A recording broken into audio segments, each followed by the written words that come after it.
to bring you exciting USL Championship soccer. Tonight, it's a South Texas derby as the Rio Grande Valley Toros take on San Antonio FC. And how do you do? I'm Mark May with Brian Smith coming to you from beautiful HEB Park here on ESPN+. Let's take a look at our players to watch for this game. For San Antonio FC, how about David Loretta? He's a Spaniard, had a goal last week in a win over the LA Galaxy. That was a goal of the week candidate. He's a player with a cannon shot for a leg. And for the Rio Grande Valley Toros, looking at Frank Lopez for them, he's got 2 goals in 2 games already. He's another player can score from anywhere on the pitch, and he'll be a force to reckon with tonight. Looking at our starting lineups, first of all, for San Antonio FC, they are unbeaten, 2 wins and no losses. Christian Bonilla, a Colombian, will be in goal. He has 1 clean sheet. You might recognize the defender Carter Manley, a Toro from last year's team, now with the new club in San Antonio. And the rest of their starting lineup, including Loretta, there at forward. 4-3-3 lineup for them, and for the Rio Grande Valley Toros, who will also be in a 3-5-2 tonight. Colin Miller will draw his 3rd consecutive start in goal, and then they've got the rest of them: Emilio Icaza, who has an assist, Ricky Ruiz, who also has an assist, and of course Lopez up front, who has the 2 goals for the Toros this season. Our keys to the game tonight. First of all, for San Antonio FC, they'll be looking at possession.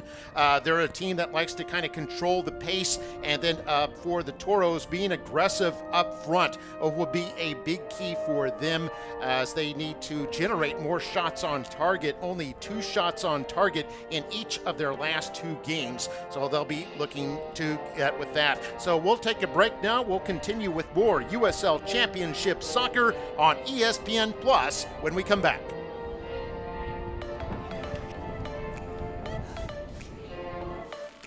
When we said Reliant offers free flex days, we had something a little different in mind. Get the flexibility of free electricity on your 2 highest use days every week with the Reliant Truly Free Flex Days plan. That's up to 8 free days a month. So go on. What are you waiting for? We'll even upgrade your plan to solar on us. Reliant. That's power. Your way. DHR Health is now safer than ever and continues to remain focused on one thing: providing exceptional care to our patients and community. No other hospital is trying harder to keep you safe. We're taking every action to ensure your safety with enhanced precautions, including 3 off-site COVID-19 units. Your health should never wait. Don't delay your health care. There is no reason to. Schedule your appointment today. DHR Health. For you, for life. Why choose Lone Star National Bank for your business? Because no other bank does more to support local businesses. In fact, we are the #1 lender in the Valley to small businesses. We put money to work here in our community. That helps our local businesses grow, creating more jobs and more opportunities for all of us. Working together. We do what the little banks can't and the big banks won't. Lone Star National Bank, the Valley's bank.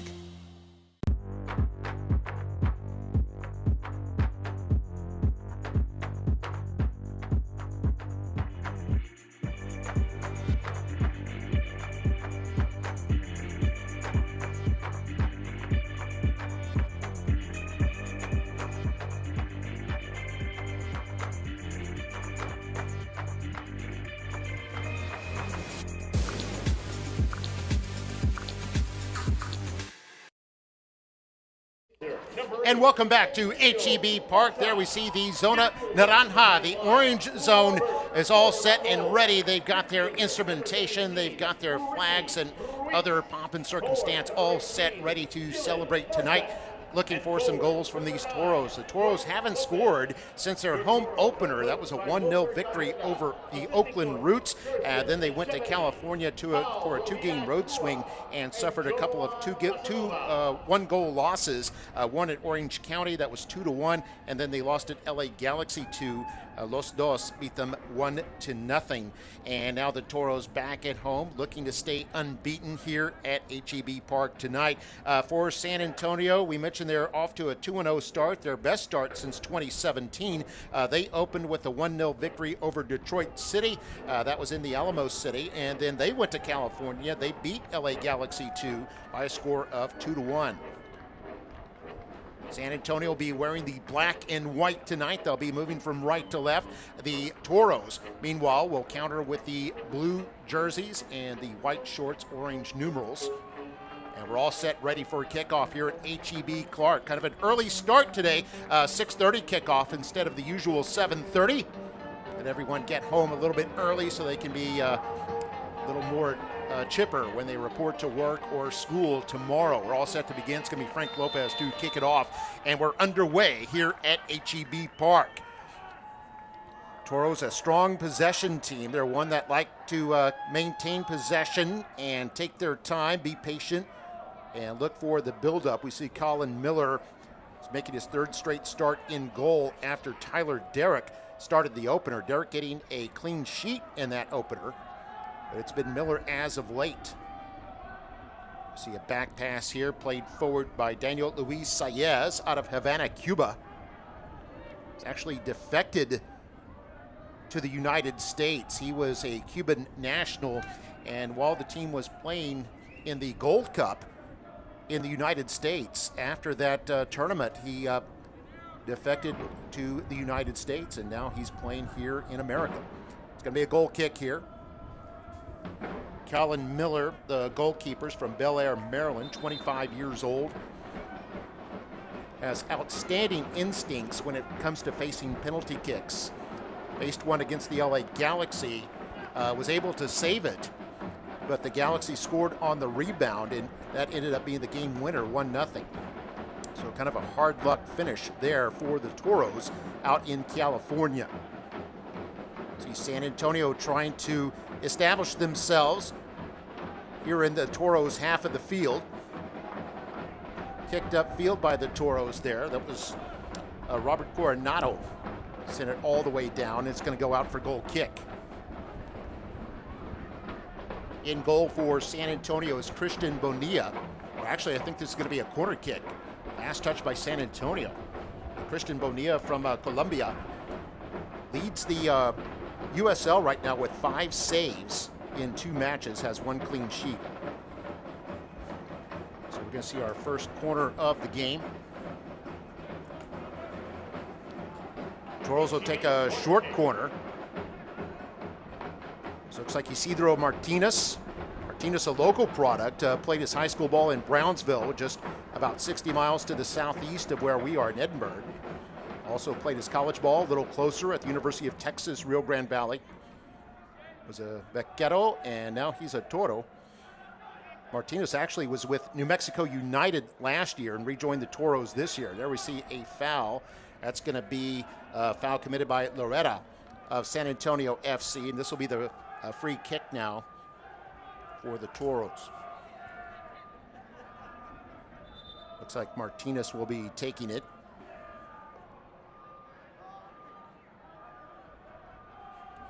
Also out there next to him is 17, Ricky Ruiz. Ruiz nearly scored a goal against LA Galaxy, hit the post in that game. The Toros unable to come up with any points as Martinez going to put this into the box. Keeper's coming out, Bonilla able to get a touch on it, but it's still in play. Toros to Lopez now. Lopez, his shot will go out. It's deflected off a San Antonio player, and this will be another corner here for the Toros. Lopez with that ever dangerous left foot. Both of his goals have come off the left inside the penalty area and almost had number 3 right there. Toros being very deliberate here. You see Lopez looking a little frustrated, feeling maybe that he could have done better with that. Martinez will take the corner.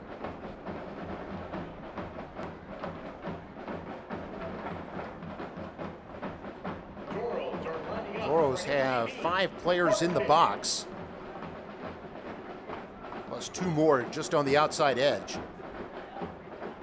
Looking to take advantage of these free kick opportunities. Joof is the defender closest to Martinez right now. As Martinez puts in an in-swinger, takes a bounce, headed by Manley, and then headed out by San Antonio and played upfield out of danger. Played back by Coronado as the Toros trying to establish possession here. But it's going to be taken down. Nice play there, but bringing it down to his feet was Gigi Traore, who is a defender from France. Was able to play it upfield, but it's going to be San Antonio's throw in. Now the ball played ahead for Traore. Played back to 32, a French teammate, and it goes in front. Miller has to come out and stuff that one. A shot in close by San Antonio, and Miller picked up a big save. It's a shot attempt by Justin Dillon. And an excellent pass from his French teammate, Antes Joof. You see the through ball by Joof, and then the shot attempt by Dillon. And Miller had read that well, came out and stuffed the shot. And then eventually it's played out by Jesus Vasquez. You have a free kick here awarded to the Toros. So each team has had some dangerous attempts. Miller will take this free kick for the Toros. No score, opening minutes of the first half. Big South Texas derby between these two. Last time they played here at HEB Park, it was a 3-1 San Antonio victory. And now we've got a foul called here, and a Toro player, it's Emilio Icaza, is down. And he is very still. Let's take a look at this again. You see Icaza is going to be on your right side there, right there. Looks like he caught a shoulder in the back of the head. I think the player who came crashing in there, I think that was, that was 32, Antes Joof from Senegal. We actually have the San Antonio trainer out there looking at Icaza. Icaza seems like he's going to be okay. Icaza, who joined the Toros last year in September for their late season run. He had started the year at Austin Bold, played about 17 games. It looks like he's going to be ordered to the sideline to be checked, probably a concussion protocol, as he took a shot into the head. Icaza kind of briefly arguing that he was okay, but they're going to take him off momentarily. So the Toros will have 10 out there for the moment. Icaza coming over from Austin Bold and then joined the Toros for the last 13 games and for their brief playoff run. Opportunity here. Ball sent into the box. It's high up. Bonilla comes out and makes a nice catch. So a good stop by the Colombian keeper to come out and grab that one in traffic. 8th minute of play now. Both teams have had good opportunities.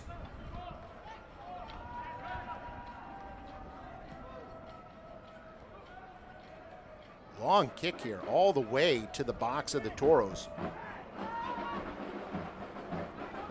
And ball being played now by Luka Milesevic out of Montenegro, actually has dual citizenship. Icaza's back on the pitch now for the Toros. And Icaza gets in the mix-up once again, and it's going to be a yellow card.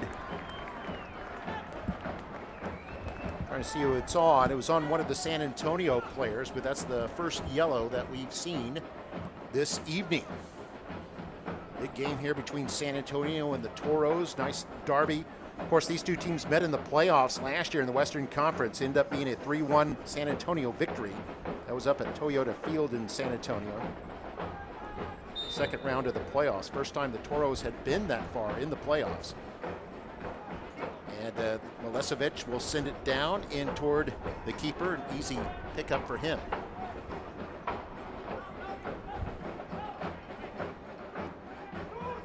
The ball kicked upfield by Mitchell Tainter, the defender out of Connecticut. Tainter has one goal for San Antonio this year, and Loretta unable to catch up to it. It'll be Toros ball with the goal kick. It's what we've seen from San Antonio over the last couple of years. They're not afraid to push the pace. They'll send that ball deep. They'll try to force the Toros to challenge them deep. You saw again there getting that one to Loeta just a little bit too long. He couldn't quite run it down. That is the pace of play for San Antonio. They're going to push it and force the Toros to get stretched.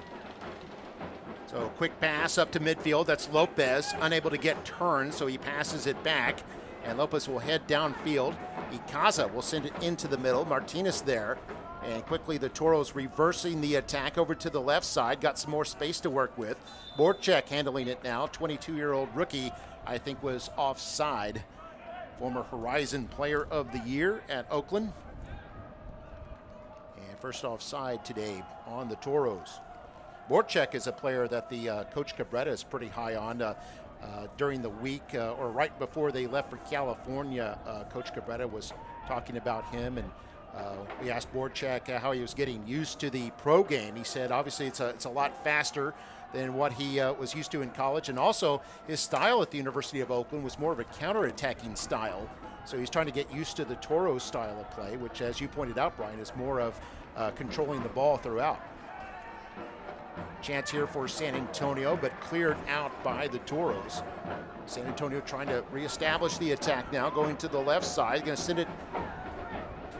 Might have been a shot or a bad cross there, but either way it goes out for a goal kick. That was Gigi Traoré out of France, the defender. He's an attacking defender, actually, so it's not unusual to see him move up the pitch and take a shot.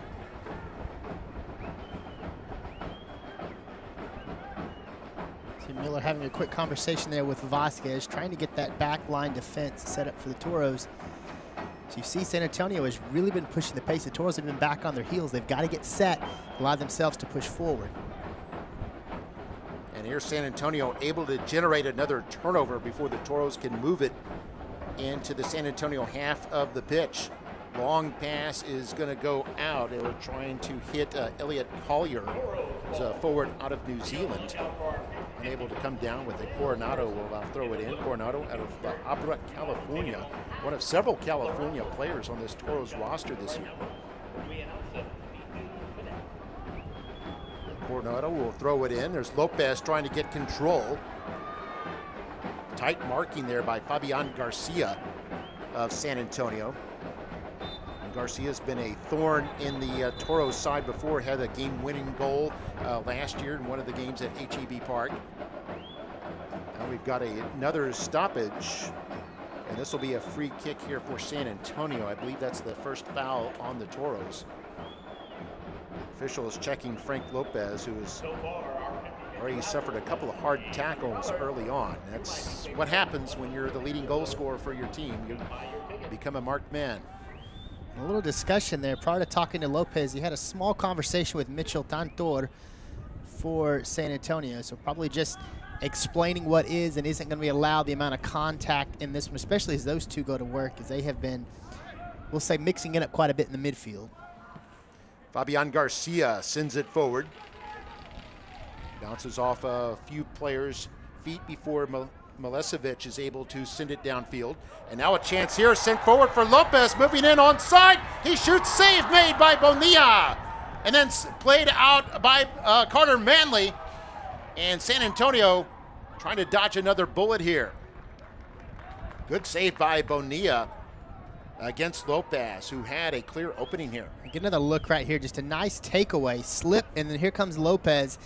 Got a nice job of just pushing that to the left to give himself some space to operate, but look at the indignation there by Bonilla. Read that perfectly, got down, made himself as wide as he possibly could, blocked that shot. That was Ricky Ruiz who got that intercept and was able to feed it forward to Lopez. Ruiz already has assisted on one of the 2 goals that the Toros have scored in their first 3 games. And they're real high on Ruiz out of Lake Elsinore, California. 5'7", but is a real spark plug in that offense. Toros play this forward. This is Borchek trying to get on it. Believes he was pushed, but play will continue. It goes to the center back. That's Garcia. And up ahead, right there.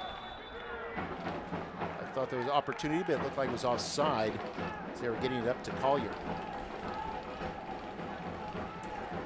Each team has been seeing the offside flag go up one time.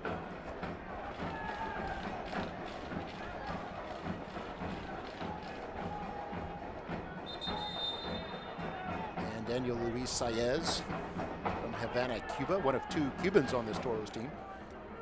Put it back in play. It was knocked out by Manley. Still be Toros ball at midfield. Coronado throws it in. Martinez unable to turn. San Antonio able to win the ball here. The Toro throw in once more. See the Toros trying to work it up that far side. Kind of challenging San Antonio to come out and try to challenge them moving up, send it out. It could be an effective way for the Toros just to continue to kind of tick their way down the field, gain percentage with every single pass. Long pass here. Toros, Milicevic unable to catch up to it, and then makes a tough tackle there. And kicked it out of play. It's going to be San Antonio's ball. Was able to win the ball from Traoré. Talk about some precision tackling there. That was a very heads-up play and was able to get ball rather than leg. So Traoré wrestling once again with Milicevic. Milicevic puts it out. Being very aggressive on that right side there for the Toros defense. There's Loretta. 1 goal this year. Sent it into the middle. And as Saez tried to clear it, it kind of bounces off his either Collier or his teammate Juan Pablo Torres. A little bit of a dangerous moment there, but Colin Miller was in position. On the open field, Borchek, her Horizon Player of the Year, trying to give and go here. It's nice. Borchek trying to send it in play. Shot in a save made by Bonilla. Wow, Bonilla's a couple of big saves already in this game. And you know, Brian, he's actually had a Save of the Week candidate each of the first 2 weeks and might even get a 3rd one here tonight. And just look at the instincts he has here. This is a really nice dribble by the Toros. Lay that up beautifully, and Bonilla just read that perfectly off of the foot, cut the angle off, and then had the wherewithal to really punch that away. He didn't knock it down for a chance at something in front of the net. Cleared it completely wide. Give his team a chance to fight another day.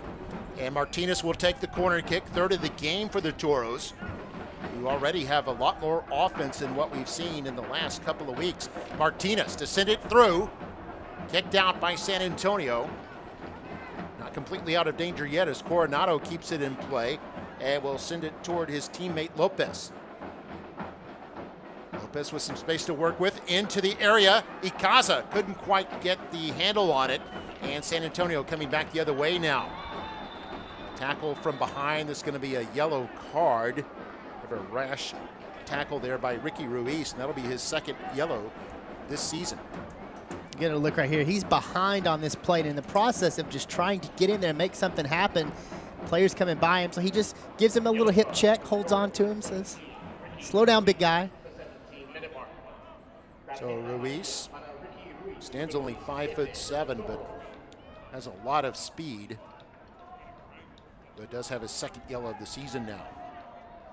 This might affect Coach Cabrera's decision-making as well, as we're only in the 18th minute. You don't want to take a chance on him getting a 2nd yellow, which happened to the Toros with Emilio Icaza in the LA Galaxy game. Icaza getting 2 yellows and was sent off in the 55th minute. Actually, that was against Orange County where that happened. Orange County coming back with 2 goals late to win that one, 2-1. Miller going to roll this off to Saez.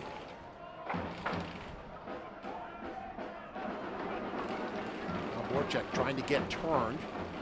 Manley giving him all kinds of fits. Carter Manley, the former Toro, back on familiar ground here at HEB Park. Was a mainstay on the Toros' defense last year. Oh, and here's a nice turnover. Lopez taking it away, and a shot. Bonilla, another save. And saved Mitchell Tainter, whose pocket was picked by Lopez. Boy, that's already 5 shots in this game here by the Toros. And give Bonilla a lot of credit in net. He's not over pursuing. He's standing back, letting the attack come to him. And 3 times down now, he's read that defensively perfectly, cut off the angle and prevented a breakaway goal. We'll see it again here as Tainter simply missed the ball. Lopez, Johnny on the spot, shooting with his right foot that time. And Bonilla, a good reaction to get down low quickly and smother that one. 20th minute now, no score. Toros have had the majority of chances.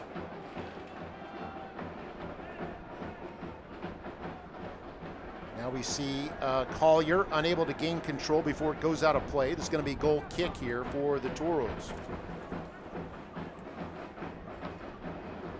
Yeah, Toros this year, they've had 8 or more shots in all 3 of their games with a high of 13. They've already got 5 in this game. Not even halfway through the first half as yet. But shots on target were where they were hurting. They had just 1 shot on target against Oakland in the opener. It was good enough for a goal. They had 2 shots on target in each of the next 2 games, both losses. And so far tonight, they've got about 4 shots. As we got a shot here by San Antonio, goes over the bar. Loretta is closing in and sent it up high from 18 yards out. Get another look at this, trying to bring that ball back in towards center. Look at Loetta. As the defense clinches down on him, he just tries to get under that and drive it. Perhaps got a little bit too high off the toe, so it floats rather than being able to drive it down. That's why it's over the top of the crossbar, but he was covered with blue kits closing in on him pretty quickly. That was the only opportunity he was probably going to have to put something on net. Yeah, didn't have the opportunity to close the distance on Miller. Had to shoot from outside. Toros sending it ahead here. They can get it in play. Carter Manley holding up Borchek, allowing San Antonio to set up its defense behind him. Borchek actually forced to play it back to Juan Pablo Toros. Loretta almost got it, but Coronado is there to keep possession. Now Ikaza with it. Ikaza, who was shaken up earlier, seems okay now. Off to Milicevic. Now Tainter trying to send it up the pitch. And it goes off the foot of his teammate, Traore. It'll be Toros' ball. 22nd minute now. And no score, but a lot of aggression on both teams tonight.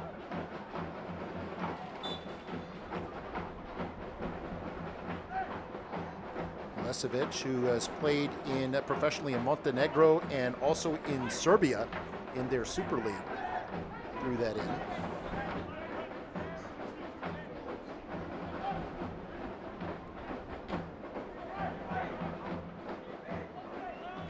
Throw in for San Antonio, overreaches the offense, and the Toros able to play it upfield. There's Manley with it, out of Elkridge, Maryland. Finds his teammate Shannon Gomez, who's a defender out of Trinidad and Tobago. Gomez, an excellent passer. You see the ball sent in, headed out by the Toros.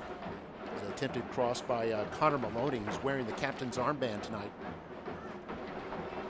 Maloney out of Harrisburg, Pennsylvania, 26 years old.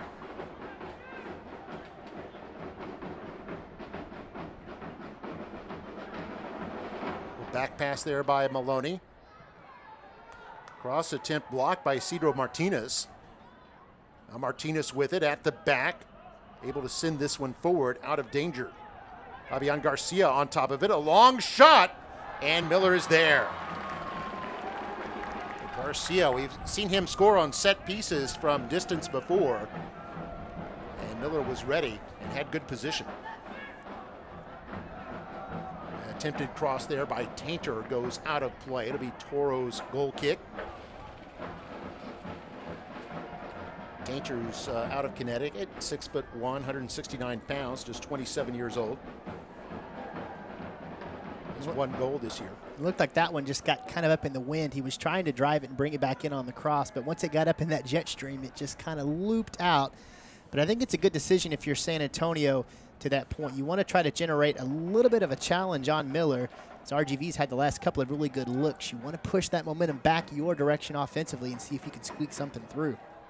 Yeah, do you think Miller has a little bit of a psychological edge on the San Antonio team with his prowess for stopping penalty kicks? I would say it's something that's got to be in the back of your mind if you're San Antonio, and especially anybody that's seen Colin Miller. He seems to just come up in the big moments and have his best games. We saw it last season. The Toros were trying to make that playoff push. He was just about impossible to score on after limited playing time early in the year. Coming in now in reserve today, and has had a spectacular start. So he's one of those guys that you can call on him at any moment, and somehow he finds to consistently come up with really strong performances.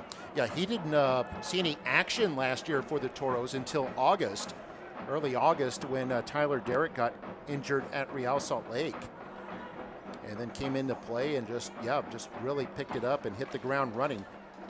Spent the previous 2 years at Loudoun United. Loudoun United, kind of a surprise team this year. They were probably the worst team in the league last year, but off to a 2-0 start this year.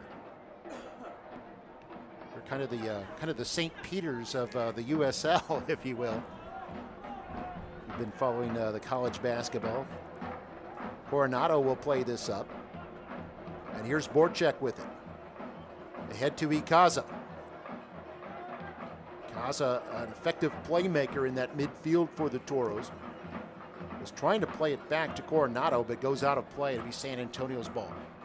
And this is an interesting matchup for the Toros and San Antonio. Remember, Ikaza came to the Toros very late last season and then had a pretty strong performance. So he's still trying to really get into the flow of being on this Toros team. On the other side, Carter Manley spent the entire season last year with the Toros.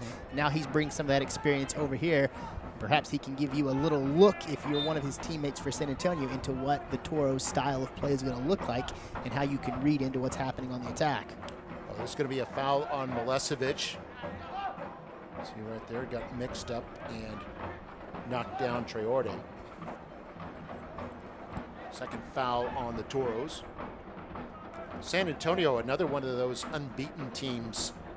One of 3 2-0 teams in the Western Conference, along with Colorado Springs and New Mexico United.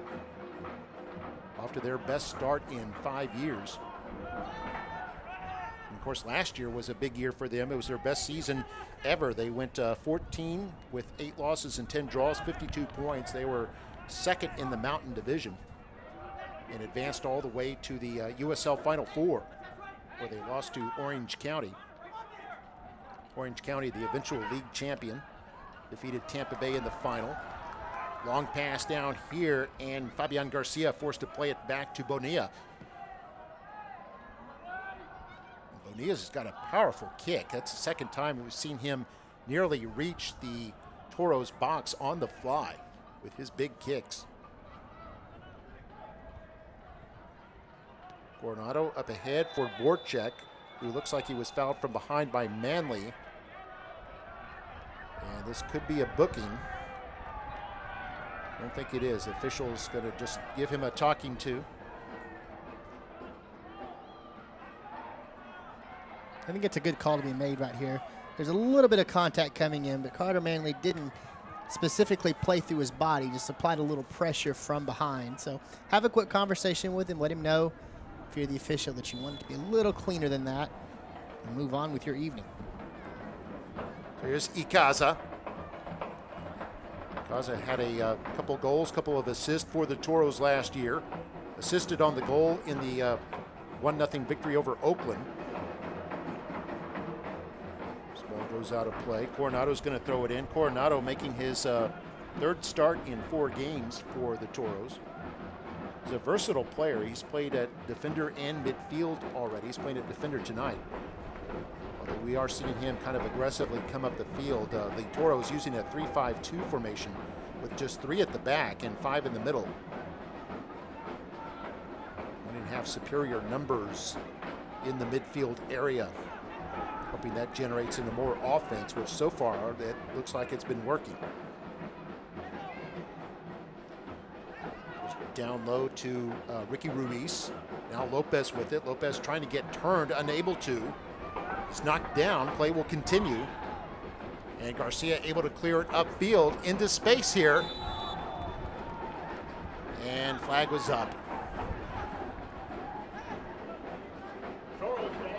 San Antonio disagrees on that, but I think that is a pretty good call. He had already broken past that back line when the ball was put into the air. And that's the thing you have to do. If you're the attacking midfielder, you're the forward, you're trying to move forward as a strike, you've got to keep your eye on wherever that defender is. And as soon as the ball's in the air, then make your break. You cannot break before that ball is set loose. Well, Toros with free kick here. We're in the 30th minute, 2/3 of the way through the first half. Bonilla's come up with about 3 big saves in this game already for San Antonio FC. That's why we're still level. Miller has had a big save himself for the Toros. Icaza going to send this to the opposite side, and it's too far over the head of Milicevic, and that'll be San Antonio's ball. They'll put it back in play. Here's Taintor with it. Oh, almost lost it there again. That time it was Juan Pablo Torres putting on some late pressure. That's going to be played back to Miller. Trying to find Milicevic. Ends up as a turnover here. We got Collier with it. And it knocked out a play. It's going to be a corner kick. Icaza, who was racing back, was able to kick that free as they were trying to cross it into Loretta. A little bit of a wrinkle here by San Antonio. They had Collier on that right wing, and this time he was attacking on the left wing and nearly caught the Toros unawares. A really nice job of just passing that ball forward for San Antonio. Take another look right here. They applied that pressure and then had a pretty good look right there, right from the corner. Had Icaza not been able to step forward and just send that away, they were in a good spot to put that cross in. High cross on the corner, headed out. Miller initially tried to go for it, then he backed up. And Taintor was trying to get his head on it, but not quite able to get high enough. Stands 6'1", but unable to get high enough to knock that down. Another look at this. Really high, really good spot. Taintor just rises right up and over the top. Has a couple words for the defender as he finds himself on the turf. Colin Miller is 6'3", 194 pounds, 25 years old. Stopped 2 of 5 penalty kicks last year in the opening playoff game when the Toros went out west to Phoenix and beat Phoenix Rising 4-3. It was a thriller of a game, 3-3 draw, and then won it on penalties 4-3. And Miller getting 2 big stops for the Toros' first playoff win in the history of the franchise. That set up their meeting with San Antonio FC, and San Antonio winning that one. Long pass for Milicevic, going to head that one forward. That's Ruiz with it. Ruiz with 2 defenders on him. Was trying to get the ball to his teammate Martinez, but it was kicked away by Loretta. Now San Antonio on the attack. Collier has it kicked away from him out of play. And San Antonio will have a chance to bring some numbers forward, but the Toros also a chance to set up their defense. Good job of getting back by Coronado defensively. You have that last line of defense. You cannot let that ball get past you. Does a nice job of running that one down and just clearing it away. Coronado is a former Toro. Last year was with Oklahoma City Energy. Back for his second stint with the team. And squeezed onto the foot of Collier, but there's a whistle. And I think this is going to be Toro's free kick. And Torore comes up, spikes up on this play. And that's what you can't do. You can't have your spikes up into the opposing player. That's exactly what happens. He raises those spikes and puts them right onto Juan Pablo Torres. And that's where the foul's called. Juan Pablo Torres, midfielder out of Atlanta, only 22 years old. And Torres right there trying to get to it. Here's a chance for San Antonio, sent into the middle, and it's a goal. A goal for San Antonio as they score on the counter here. And the goal by Elliot Collier, and San Antonio's up 1-0. And that's what a turnover can do for you. San Antonio continuing to apply pressure, apply pressure, apply pressure. And look at this takeaway, just the slightest misplay of the ball, as that one's taken off of his foot. The Toros wanted a foul there, but continuing to apply that pressure is Maloney. He's able to get it just past Miller as Miller over-challenged to try to bring this one forward. Maloney slips that across, and then look at that beautiful turn by Collier. All he's got to do is tuck that in the net, and that's exactly what he does. Turnovers can be costly, especially when you have them right there in front of the box. And Miller, you didn't even see him in the frame in that last shot as he had come out on Maloney. Maloney, who had nobody in front of him and could have either shot or passed it off. And Maloney wisely, once he saw Miller closing in, was able to, as you said, slip it to Collier. And here's another opportunity as it's sent forward into the box again, but it's kicked away from Justin Dillon. And then Milicevic with a slight hitter, trying to get it to Ruiz now. Knocked out by San Antonio, so it's the Toros ball. So Toros give up their first goal here at HEB Park this season. They trail 1-0. First goal of the season for Collier. The forward out of New Zealand stands 6'4". It's a through ball intended for Ikaza. Getting there ahead of him is Garcia.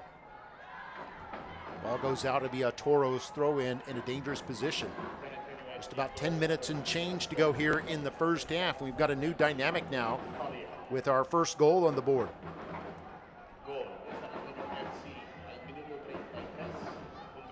Has to be a little disheartening for the Toros, who are getting the majority of the chances here in this first half.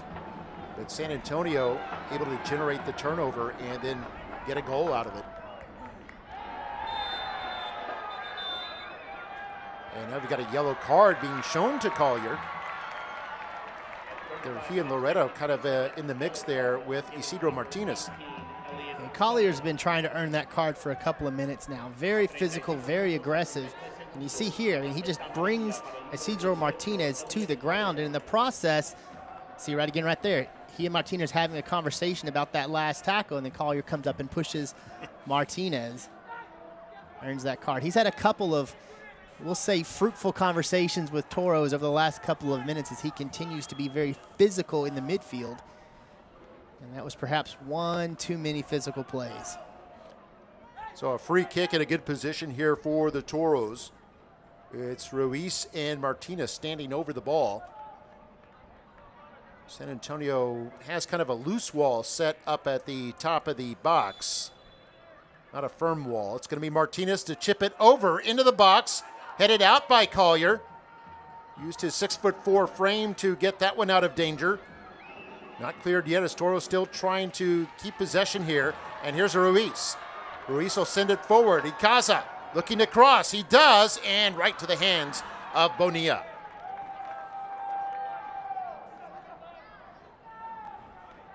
Another great job reading this one by Bonilla. Ikaza puts that up pretty nicely. Carter Manley was there to cut the angle. Bonilla comes out and then goes to the ground with it, and that's an undervalued play from a keeper. If you try to catch it with your hands up in the air, you may slip it out. It may be loose. Get that ball, take it to the ground, allow yourself to control it, and ensure that something doesn't slip past. Yeah, good technique there by Bonilla. Also had his legs apart for added balance to prevent any kind of roll to one side or the other where, you can accidentally lose possession of the ball.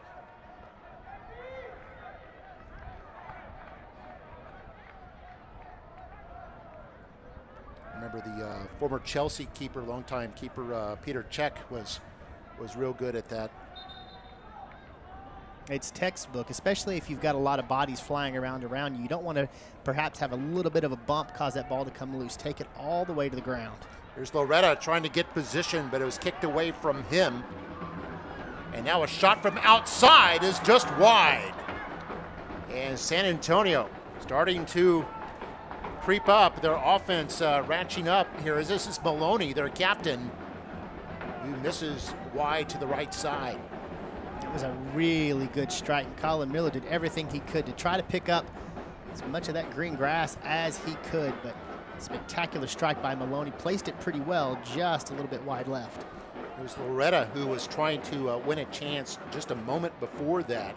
Jesus Vasquez, the defender, able to clear it from him. That's when it went to the foot of Maloney. It's played forward by Dillon. That's Collier. It's back on the right side now. Last touch by Collier, so Coronado will throw this in. We're in the 40th minute. 1-0 San Antonio. Collier with the goal, Maloney the assist. Borchek is able to flick that on and then win the ball from Manley. Chance here for the Toros. Lopez sends it ahead, but a little too far ahead. And it's going to be played back all the way to the keeper, Bonilla, by Juve. Bonilla with another boomer. Right onto the foot of Dillon, but kicked away by the Toros captain, Vasquez. Vasquez out of San Luis Obispo, California. 27 years old.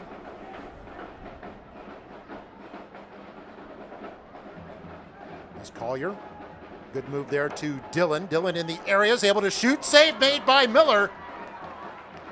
To make another diving save and was able to collect the rebound before any San Antonio players could close the gap. I believe that's the third save by Miller in this half.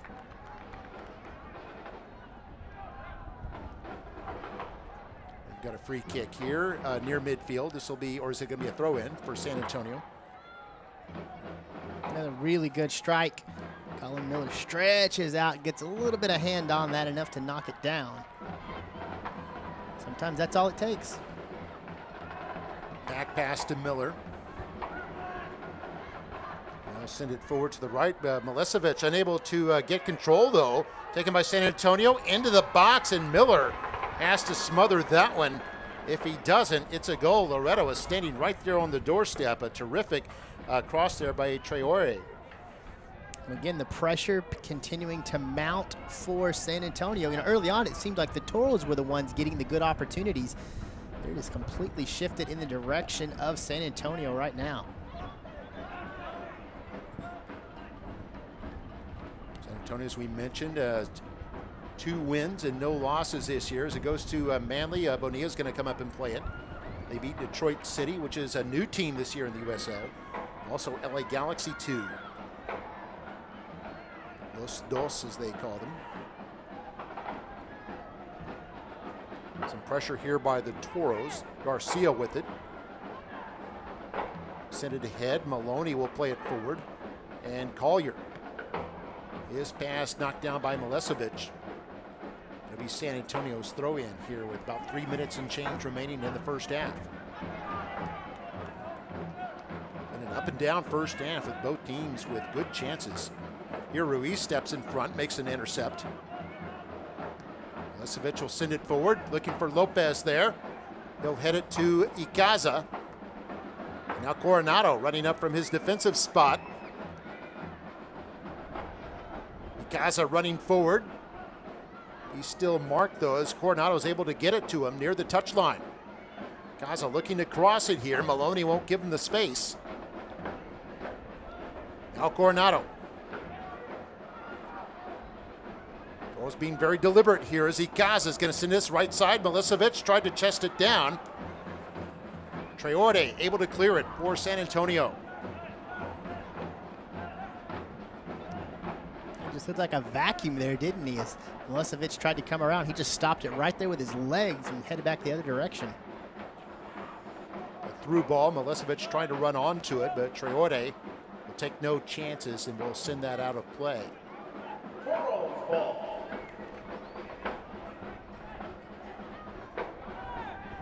Goes to Ruiz. Now Isidro Martinez will send it into the box. A header and a goal! Goal for the Toros, and we're all tied up at 1. What a beautiful header, but an even better pass. Isidro Martinez from way out just lets loose with one of the best frozen ropes you're going to see.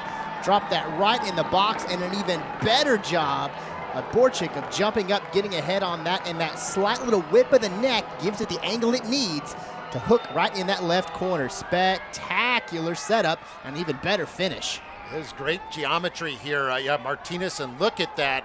I mean, Borchek diving toward the right side is able to allow it to glance off his head back toward the left and to beat Bonilla. Look at that neck snap. Bang, bang play, how quickly that's moving, and to be able to time that, place it so perfectly, and Borchek to get there in that exact moment, that slight little neck snap to redirect to the left. Spectacular. Yeah, that might be a goal of the week candidate for next week. That was something special. And Borchek was no stranger to goals in college, but gets his first professional goal in terrific fashion in the 44th minute. And we're all tied at 1.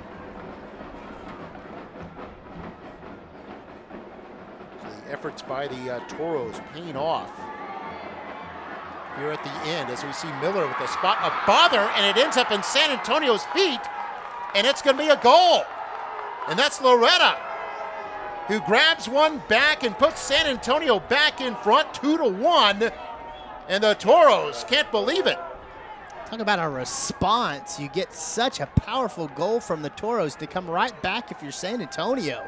And just attack. And Colin Miller comes out and tries to challenge here, but what a spectacular job of just continuing to push. Look at this movement. Loetta, as the bodies are falling around him, somehow finds a way to slip that around bodies through. It's still at his feet, and all he's got to do is just tuck that in the corner. Yeah, that was Traore who got the steal off of Ruiz. Sent it forward to Dillon, and Dillon fed it to Loretta, who got his second goal of the season. Kind of on second effort there, and puts San Antonio up 2-1. Long pass, this is Dillon here. Only 1 minute of extra time added on. We've seen 2 goals in the last couple of minutes. Vasquez played that into safety. It'll be San Antonio's throw in.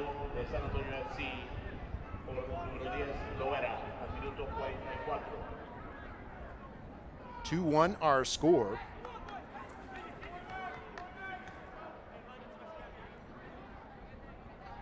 Loretta scoring for the second straight game.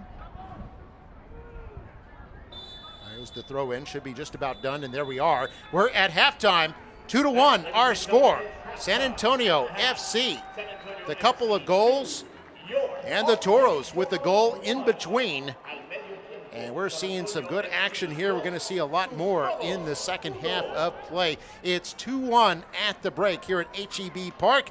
And we'll have more USL Championship Soccer continuing on ESPN Plus right after this. Today at Whataburger, we're cooking the Buffalo Ranch Chicken Strip Sandwich. We got 3 chicken strips topped with Whataburger's own buffalo sauce, a little bit of buttermilk ranch, 2 slices of Monterey Jack cheese. The combination is just right. It's crunchy and then it's spicy and then it's cool. Your mouth is exploding with flavor. It just all works together, and then you add the cheese in there. It kind of wakes me up, honestly. My goodness. I could see myself getting this every time I come here. They're gonna go crazy for this thing. The Buffalo Ranch Chicken Strip Sandwich. It's back, and it's only for a limited time.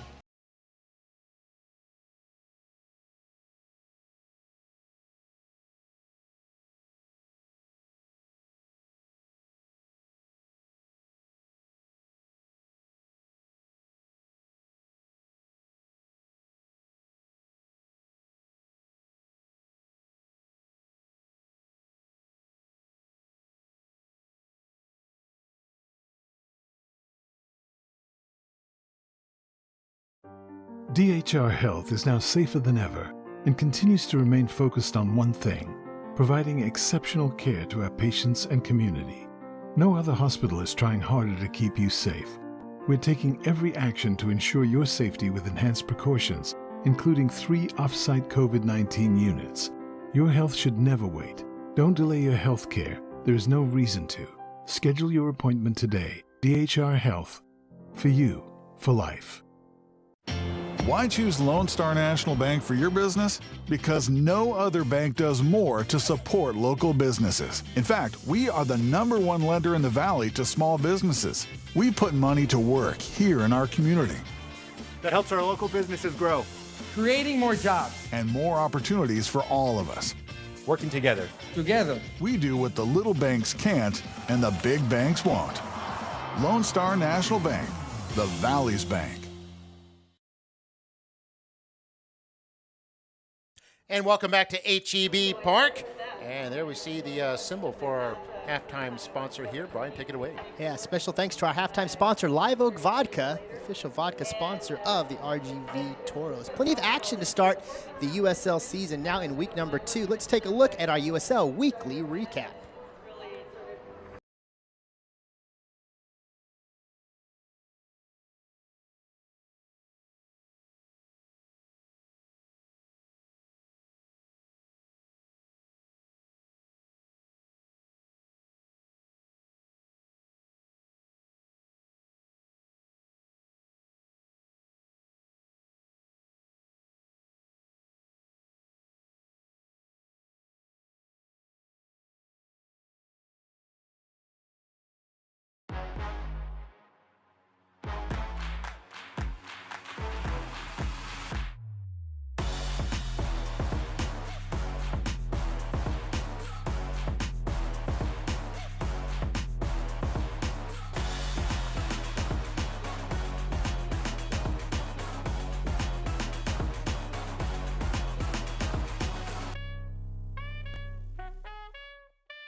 I mean, yeah, let's talk about today's the day where I'm gonna go topics.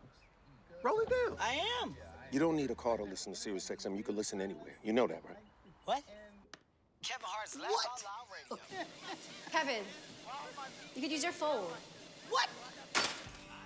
What? Alexa, play Kevin Hart's Laugh Out Loud Radio on Sirius XM. What? This is how I know you're getting old. I guess that was it. What?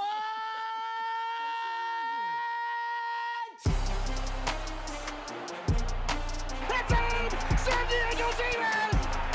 Bosamani, and for Among, crashing in, there it is! First of the year for San Diego! And it's into the back of the net! El Paso! Far corner and it's in! What a goal! Are you watching Football Americas?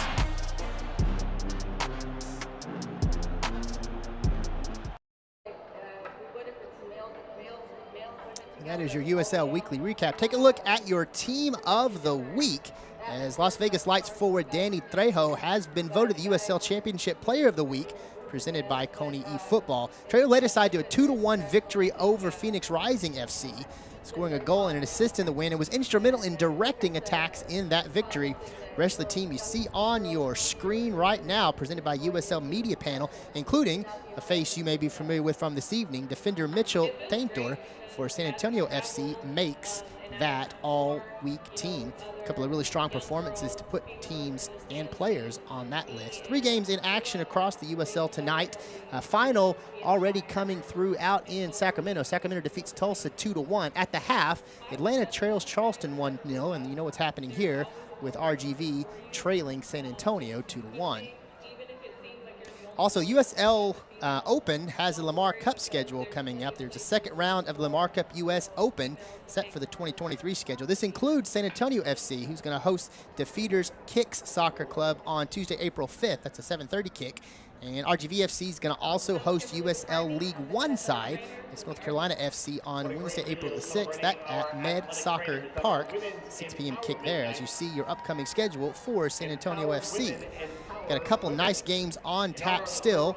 April 2nd, they will have Phoenix FC there in San Antonio, and they hit the road to face Orange County. They've got El Paso. That's an interdivision matchup back at home on the 16th. They'll head over to New Mexico, and then an interesting matchup to close the month against Monterey Bay there at home.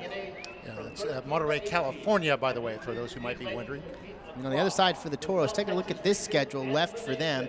Conclusion of this one, they've got a small break. April 9th, they will host Indy 11 right here from HEB Park. They'll hit the road and go out to New York City, facing New York Red Bulls 2, 6 p.m. kick there. Then back home for 2, Sacramento FC, Orange County FC. They'll hit the road again in the month of May, May the 5th, at Colorado Springs, 8 p.m. kick there.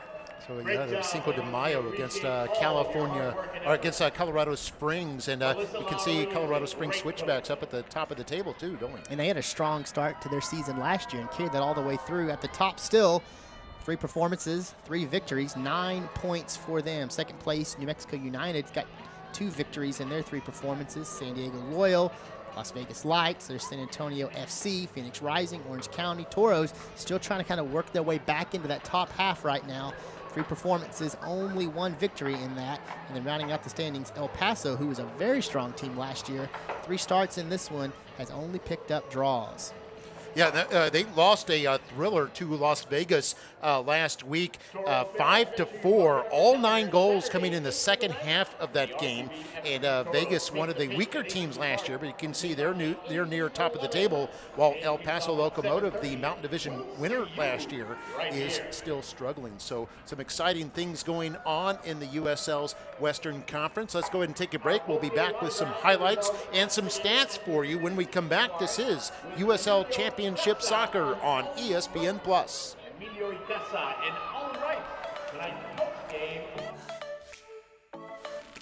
When we said Reliant offers free flex days, we had something a little different in mind. Get the flexibility of free electricity on your 2 highest use days every week with the Reliant Truly Free Flex Days plan. That's up to 8 free days a month. So go on. What are you waiting for? We'll even upgrade your plan to solar. On us. Reliant. That's power. Your way. Today at Whataburger, we're cooking the Buffalo Ranch chicken strip sandwich. We got 3 chicken strips topped with Whataburger's own buffalo sauce, a little bit of buttermilk ranch, 2 slices of Monterey Jack cheese. The combination is just right. It's crunchy and then it's spicy and then it's cool. Your mouth is exploding with flavor. It just all works together, and then you add the cheese in there. It kind of wakes me up, honestly. My goodness. I can see myself eating this every time I come here. They're gonna go crazy for this thing. The Buffalo Ranch chicken strip sandwich. That's back, and it's only for a limited time. DHR Health is now safer than ever and continues to remain focused on one thing: providing exceptional care to our patients and community. No other hospital is trying harder to keep you safe. We're taking every action to ensure your safety with enhanced precautions, including 3 off-site COVID-19 units. Your health should never wait. Don't delay your health care. There is no reason to. Schedule your appointment today. DHR Health. For you, for life. Why choose Lone Star National Bank for your business? Because no other bank does more to support local businesses. In fact, we are the #1 lender in the Valley to small businesses. We put money to work here in our community. That helps our local businesses grow. Creating more jobs. And more opportunities for all of us. Working together. Together. We do what the little banks can't and the big banks won't. Lone Star National Bank, the Valley's bank.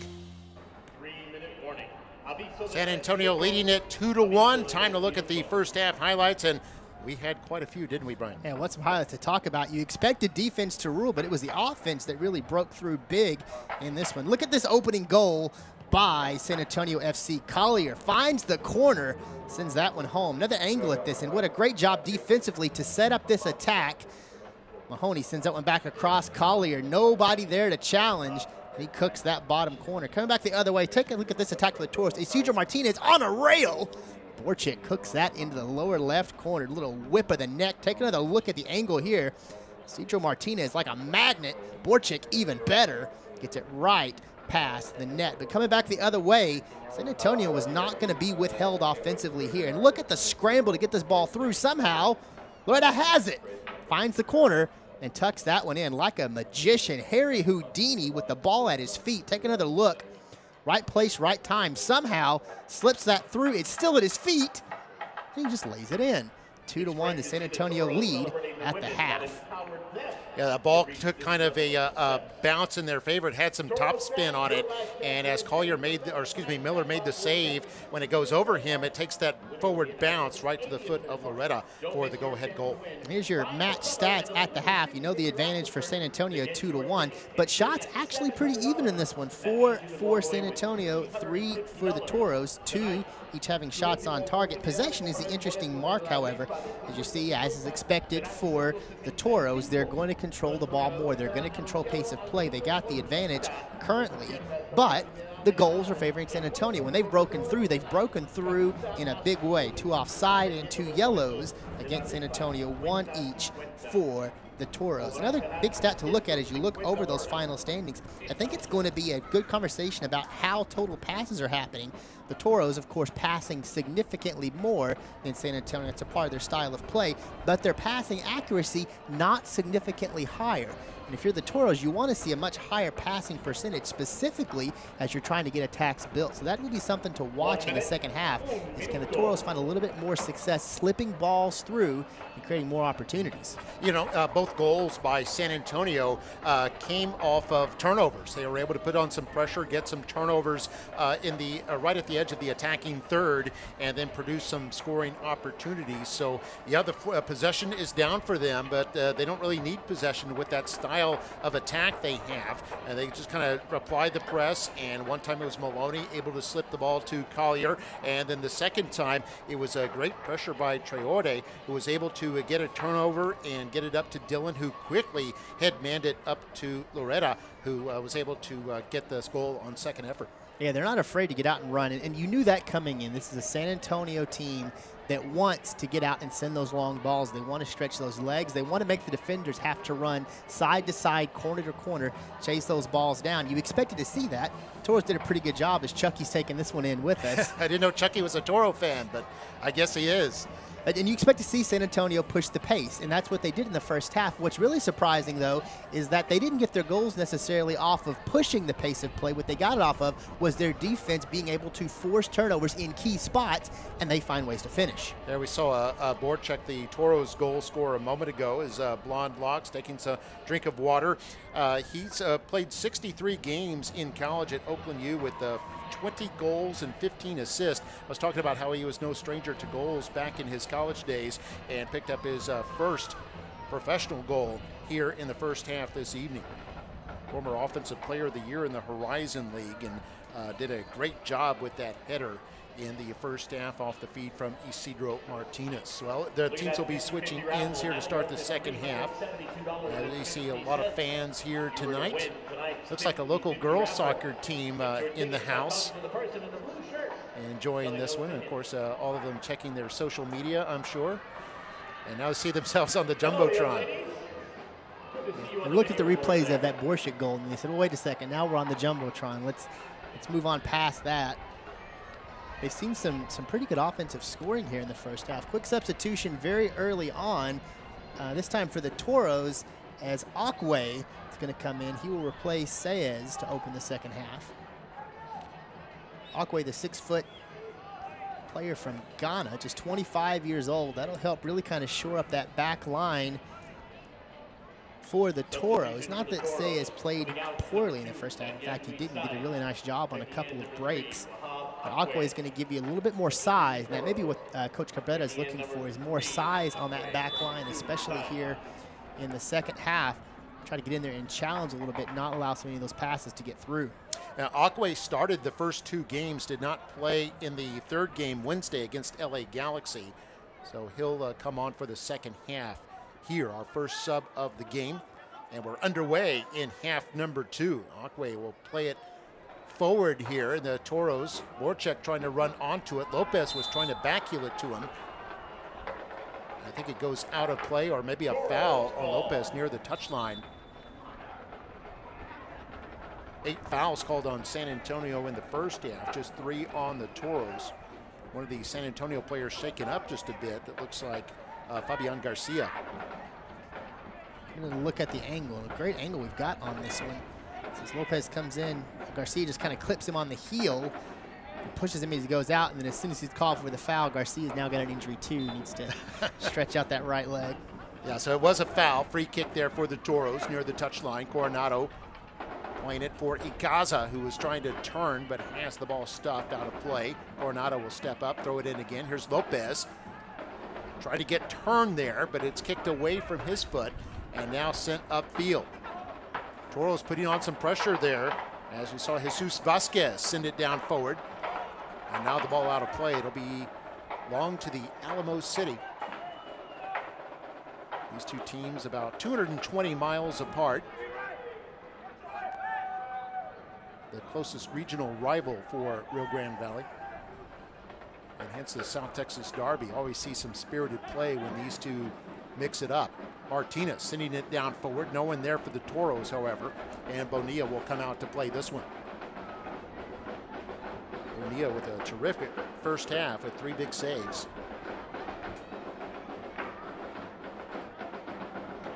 We mentioned he's already produced saves that have been Save of the Week candidates each of the first 2 weeks. I don't recall seeing somebody pull that off before. Milosevic plays it forward here for the Toros. Lopez trying to run onto it, but it's going to be headed out of play.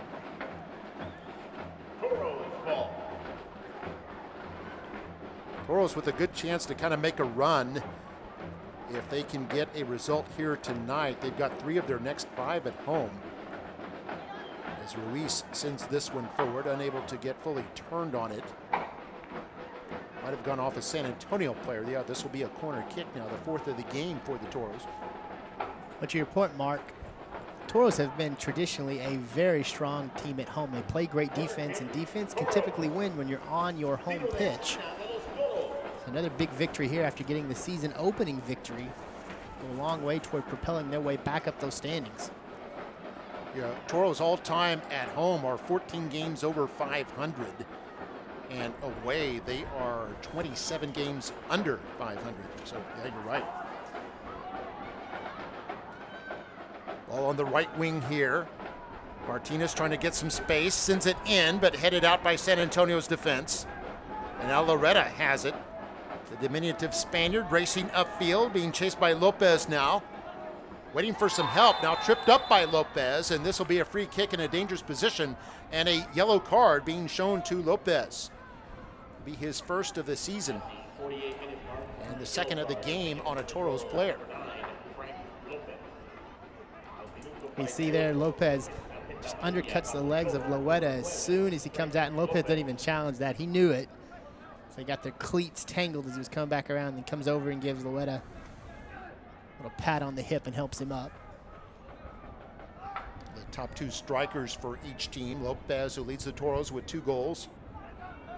And Loretta, who has 2 goals for his side.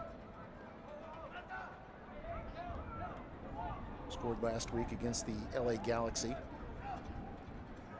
A 2-1 victory.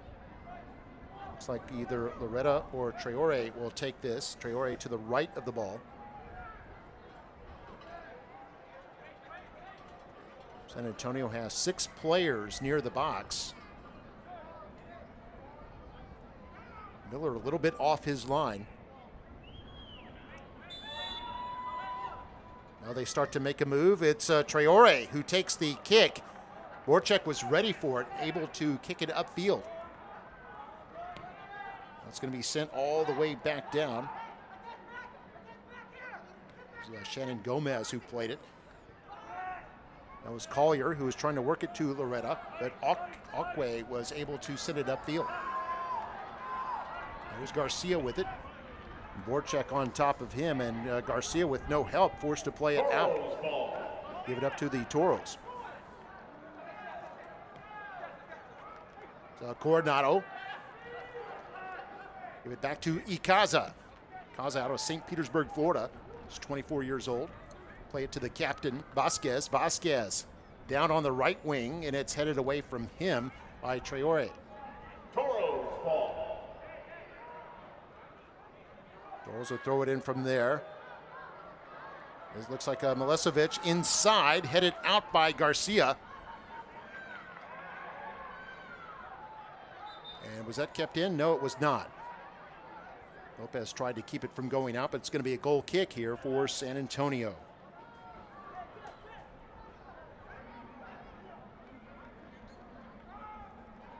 San Antonio, high percentage of their shots going in the net. On the season, they now have 5 goals on 28 shots. It's a really nice percentage. That's probably a byproduct of just the way they make those long passes. Either they're going to get a good look or they're not. You're seeing them having a nice percentage of finishes there, so it shows they've got some real skill with the ball at their feet. Yeah, the finishing, a problem for the Toros last year, one they're trying to fix for this season. We've got a free kick now, awarded to San Antonio FC. There's a tripping foul over there. Was that Martinez? No, that was Ruiz. Yeah, Doof and Ruiz get mixed up. Doof gets the worst of it. So now pretty good spot for San Antonio to get a restart here. 52nd minute, 2-1 the score. We had 3 goals in the last 11 minutes of that first half. Here's Traore, puts it into the area. It's headed in by Taintor. Now Garcia trying to play it for Collier. It was off the face of Ikaza, and then Borchak able to push it upfield a little bit. Ikaza goes down in a heap, and we're going to have a yellow card here shown to a San Antonio player. Looks like Traore. That's going to be the 3rd yellow on a San Antonio player this evening. Ikaza got the worst of that in a big way. Not only did he take a hard fall, but on top of that, he had a player fall on him. You see Ikaza going down right there. It's Collier who's also in the mix, but they call Traore with the foul. Traore out of France, 6'1" defender. Several tall players on this San Antonio team.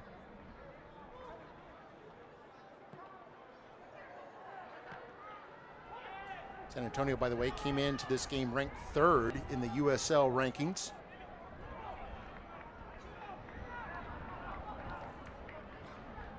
They moved up from 4th as of last week. This ball goes in toward Bonilla. Rio Grande Valley 18th in the USL power rankings. Number 1 this week was Louisville City out of the Eastern Conference. A lot of people think Louisville City might be the odds-on favorite for the championship this year. Here's Borchak after a turnover. Borchak moving in. Had it kicked away from him by Manley. Now Manley and Borchak racing after it. Borchak able to win it back. Little back heel there to Coronado, who's coming up. A cross inside. Bonilla stayed on his line, and the ball cleared away. Toros still putting the pressure on. Juan Pablo Torres over to Coronado. And Torres trying to get turned, forced to play it back. Akwe sends it ahead. Is Torres with it, exchanging the ball with Coronado. Little give and go there. Torres have a little triangle, trying to get ahead to Ikaza. They do. This is onside. And Garcia able there to kind of put the shoulder on Ikaza to keep him from playing the ball. And lays that moving shield out and just prevents Ikaza from getting there. Substitution now for San Antonio FC. Coming in, it's going to be Jonathan Imabia. He'll replace Traore. Traore picked up that yellow card just a few moments ago, so now he'll make his way off. Yeah, and it can be tough for defenders too, playing with 1 yellow. It's kind of like a basketball player playing with 5 fouls. It makes him a defensive liability. Coming out, number 15, Diede Traore. For number 17, Jordan. And Jordan Ayembia, the 6'1", 169-pounder out of Ghana, very physically about the same as Traore, so you're not really giving up much physically with that substitution, which I think bodes well, especially as well as this San Antonio FC defense has been playing. Akwe able to get the ball from Loretta, who is trying to go forward for an opportunity. Miller will play that one out of play. And a throw in here at the attacking third for San Antonio. San Antonio up 2-1 off goals by Collier and Loretta. Maloney assisted on the first goal, Dillon on the second goal. All 4 still on the pitch at this point. Borchak had the goal for the Toros in between, off an assist from Isidro Martinez, the local product. Dillon will send this forward, trying to get to Collier. Milosevic beats him to the ball, allowing Miller to play it out, or nearly out, but it's actually kept in play, or actually there's going to be a foul called over here.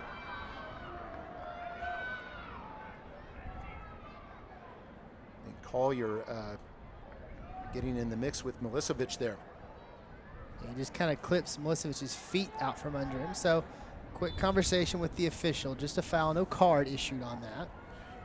And Collier has to be a little careful. He's already playing with the booking.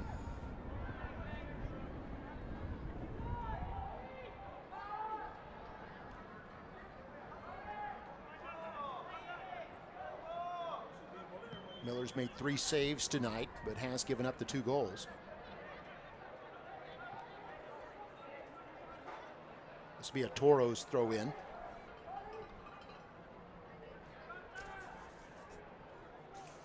You see Milosevic there, played in Montenegro's first division. Also played in some Europa League qualifiers with his Montenegrin club.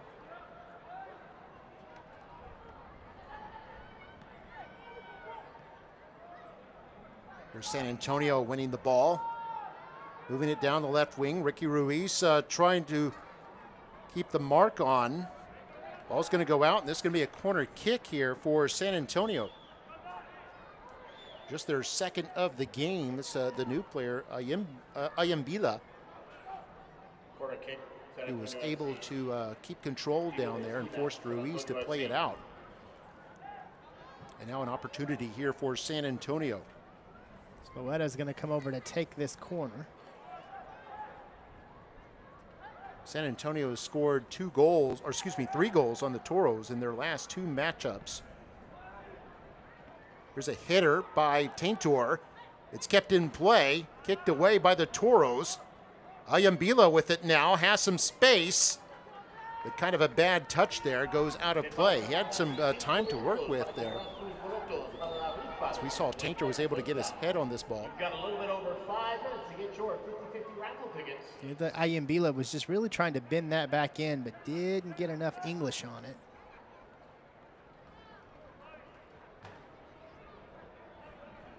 Off San Antonio, Toros ball. Toros still looking for that equalizer.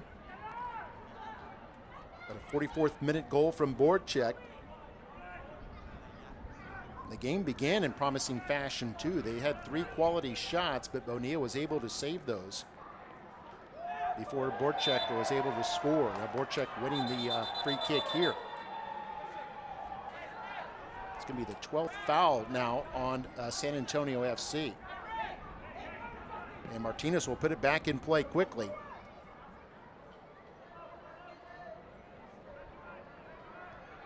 Milosevic against Ayambila. Ayambila plays it outside. Milosevic a chance to cross here. Off a defender, but it goes to Lopez, then headed downward and played out by San Antonio. There'll be a corner kick here for the home club. And local product is Cedro Martinez out of Brownsville. He's going to take this corner. You're going to have to look at the work down low by Frank Lopez, just trying to get possession. Before that one is sent out by San Antonio. 7 Toro players either in the box or just outside of it. It's Martinez with the corner. Inside, it's headed by San Antonio. Goes to the foot of Lopez here. He likes that left side. He's going to send it in. Knocked out by Dillon. And now Loretta trying to play it upfield. Trying to get past his marker. Has 2 in front of him. He'll send it forward for Collier. Collier has 1 goal, looking for more. 3 defenders converging on him. As Collier didn't have any help down there. The Toros able to take advantage of that with some pressure and turn it back over to themselves. Milosevic to Ruiz. And now Martinez will send it over to the left side. And it goes off San Antonio for a throw-in. Last touch there by Shannon Gomez out of Trinidad and Tobago. Gomez has 1 assist this year and also several good chances created in the first couple of games for San Antonio, both of them victories. Coronado forced to play this back, and Vasquez, the center back, will try the right side. Milosevic working to give and go with Ruiz. Ayambila kicks it away from Milosevic. And the Ghanaian being very aggressive on the ball. Another throw in for the Toros. It's headed down by Taintor, who's on the USL Team of the Week this week. First San Antonio player to be so honored. And now we're going to have a free kick here for San Antonio.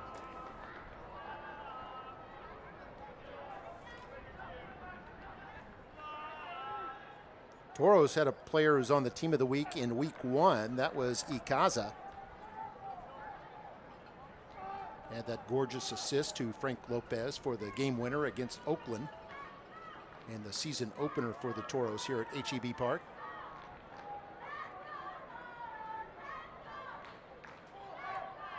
And Ikaza is a big part of this attack for the Toros because of his ability really to control the pace at midfield and a really good distributor.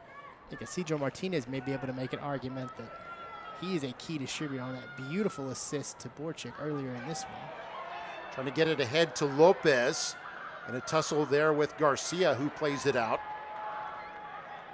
And Garcia and Lopez exchanging some words there. Lopez didn't take the bait. It's already been booked earlier, doesn't want to take any risks. And Milicevic will throw it in.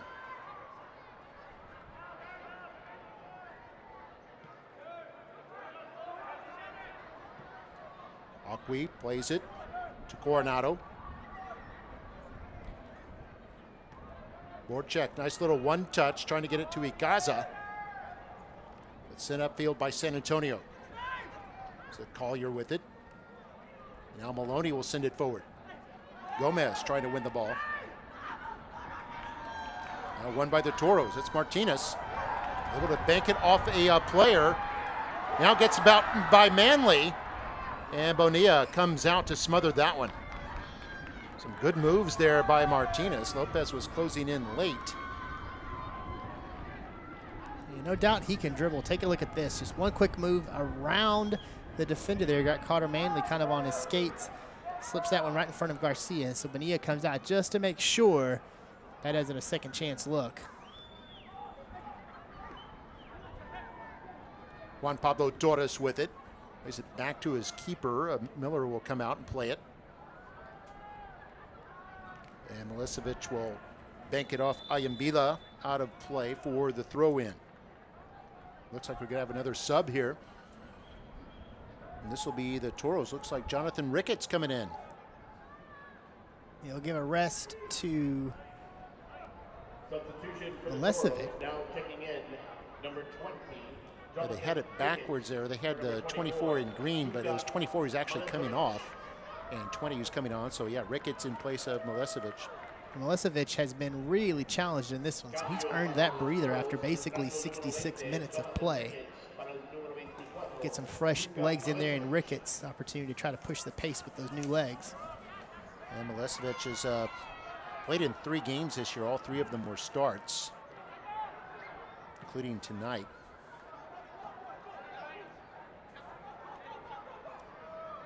So 2 subs made by the Toros here in this second half, or in the 66th minute. Borchak facing a double team. No one really making a move to try to help him out there. The ball ended up kicked upfield to San Antonio's possession. Kicked away by Coronado, and this will be San Antonio's throw-in in the attacking third.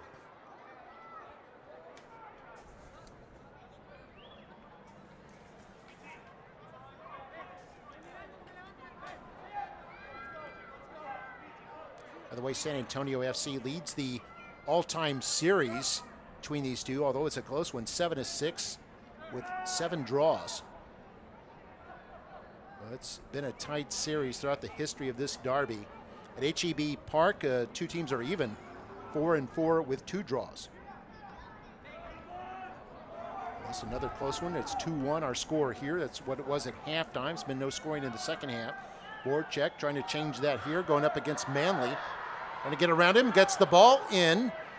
Deflected out by San Antonio, and then played upfield adroitly by Juf. Akwi plays it back to his keeper, and Miller will reverse it to the right side. It's all San Antonio numbers on the left, and so goes to Ricketts, who just came onto the pitch. Ricketts, who is out of Chattanooga, Tennessee. And his teammate Ruiz, well, both of them, Ruiz and Ricketts, were teammates at Chattanooga last year for the Red Wolves. That was in USL League One. Here's Ikaza playing with it. He's a Team 1 member of the USL Team of the Week. We'll send this forward. This ball played intended for Ruiz. That was Ricketts on the run. San Antonio able to knock that out of play. It was Dillon onto the ball. And Dillon back to his teammate Ayambila. San Antonio go to the right side. They got acres of space on that side. As they send this forward a little bit too far, and Miller's able to come and collect that one, but they had Loretta and Collier down there in dangerous positions. Just kind of overshot their men a little bit. And again, San Antonio not afraid to push the pace. They'll send that ball deep. They're going to force those legs to try to run that out. That time just a little bit too far. But think about the amount of space that players like Isidro Martinez had to cover. He was in the attacking third and had to race all the way back to get into the defending third after that long pass. And the more you have those midfielders running, the more you're getting into those legs. And that can pay some major dividends as the game continues. There we see Borchek, just 22 years old. And had the goal for the Toros. His first goal as a professional earlier this evening. Bonilla kicks this one up to midfield. Looks like the Toros will end up with it. And here once again, Coronado on a big run. Coronado still running ahead of Borchek now. Borchek sends it forward to him. Back to Borchek, who will look to cross it. Now into the area. Oh, was trying for Martinez down there, or Ruiz rather. Ruiz still fighting for the ball and knocked down by Ayambila. We see the referee shaking his finger to say no foul there. Play continues. Toros still with a chance as Ruiz will drop it back for Juan Pablo Toros, and then it goes all the way to the other side. There's Coronado, and he'll send it into the box. Borchek able to get his head on that one, but not in the direction he wanted. Toros putting on the pressure here, looking for the equalizer. Martinez inside. Lopez heads that down. He gets knocked down in the box. Play will continue now. San Antonio on the counterattack. Long pass intended for Collier, but headed into safety by Otwe. And the crowd upset now. They've seen a couple of Toros knocked down near the box or in the box. And Lopez still down, in fact. Bonilla standing over him.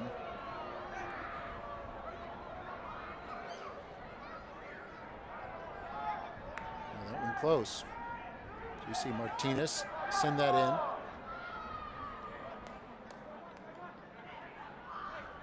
It looks like the bulk of that came as Martinez just couldn't get his head wrapped around it, so he takes that right off of the left eye. He had a defender just right on his back.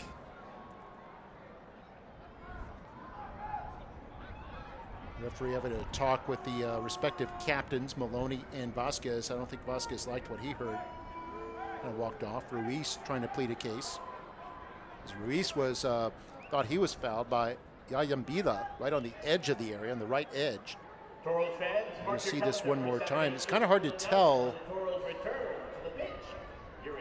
if Lopez is. Tell if he's hitting the back of the head. It looks like there's some forearm or wrist kind of right across the back of his head as that pass comes in. It's a really good angle at it right there. As you see, right as the ball's making contact with him, he's got that forearm wrist right on the back of his head from Taintor. I think that's the argument the Toros are trying to make. Why is Taintor's arms all the way up there near the head? He ought to be keeping them down. Mm-hmm. Yeah, it's clearly inside the area. So we've got a stoppage right now for the injury here in the 72nd minute. 2-1 our score. Collier and Loretta have the goals for San Antonio FC. Came in the Collier's in the 34th minute, Loretta in the 45th. That was just 1 minute after Borchek that we see right there talking to the official had scored off a beautiful header for the Toros. That's the exact argument that Yukaza and Borchik were making with the official. She saw Yukaza had his forearm up, saying, why is the forearm up here? Why is the forearm up here? The official sees it slightly differently. There's another look at that angle. You see right in behind. And definitely, that forearm from Taintor is really high. I mean, it's above the shoulders, into the back of the head and the neck of Lopez there. And you saw Vasquez immediately appeal for a foul, if not a penalty. And Vasquez was in the perfect spot to see what was occurring there because he's behind it and a little bit off to the left, so he sees exactly what's going on. Now we see Taintor, who may have caught a break there.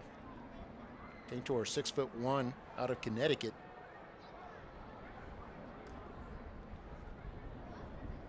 And Lopez is still down.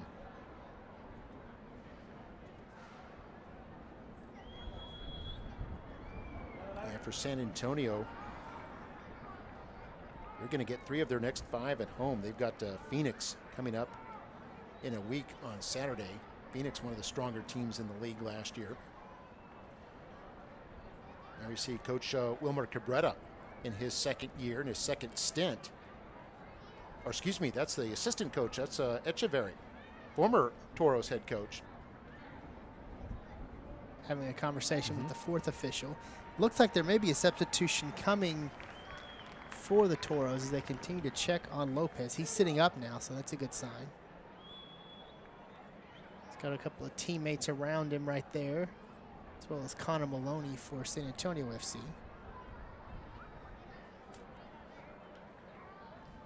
Yeah, Lopez has played almost every minute in the Toros' first 3 games, 263 of a possible 270 minutes played. So we see Taintor there, who's the defender at the top of the area when that ball was played into Lopez. There's 3 members of the Toros who have played all 270 minutes coming into tonight. Ricky Ruiz was one of them. Also Jesus Vasquez, the team captain.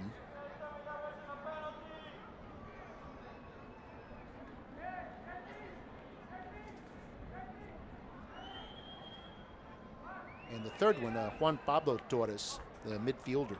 All 3 of those were starters tonight and are still on the pitch. That's Duilio Herrera, 17-year-old out of Edinburgh, waiting to check in just a moment. We'll get another look at this. It's another nice pass from Isidro Martinez trying to find Lopez. There's Lopez and Taintor. It seems just as that ball gets there, there's kind of a forearm right behind Lopez's head that probably exacerbates what was not really all that physical of a contact from Taintor. But when you've got that ball applying pressure forward, whipping his head back, and there's a forearm there, kind of elevates the amount of force that's being placed right there on Lopez's head. I was looking at the replay to see if Lopez may have also hit his head on the turf. He did not, thank goodness. But nevertheless, still a hard hit he took from the back there. And Lopez is back laying down again, so they're going to bring the board out.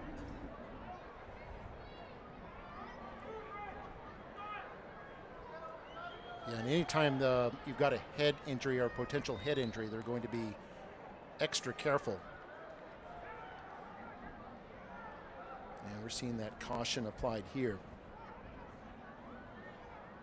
So, yep, we could possibly see Duilio Herrera, who's only 17 years old, a product of the USL Academy, who could be coming onto the pitch in place of Lopez.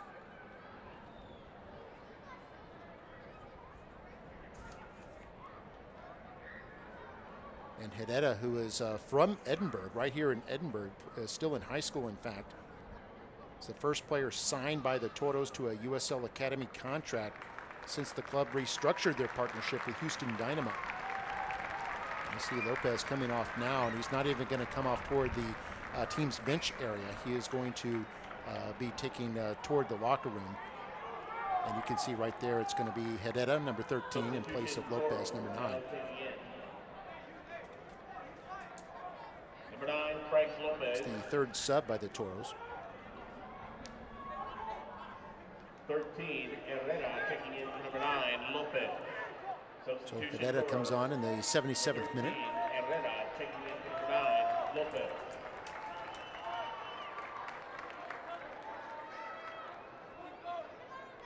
And Herrera, just despite being 17 years old, has played more than 100 games in the MLS Next Academy or the USL Academy, had 10 goals and 20 assists.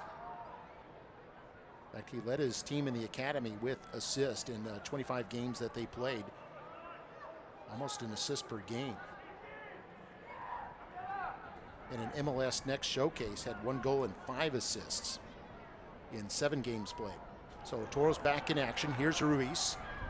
And a tackle there. And this might be a foul called and possibly a booking. It is on Ayambila.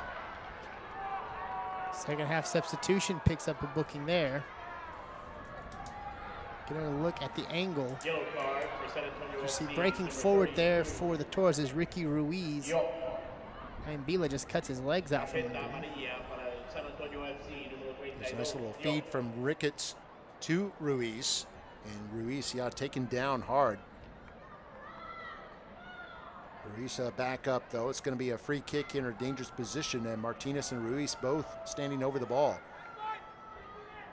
Martinez has done a really good job tonight with corner kicks and also crosses into the area.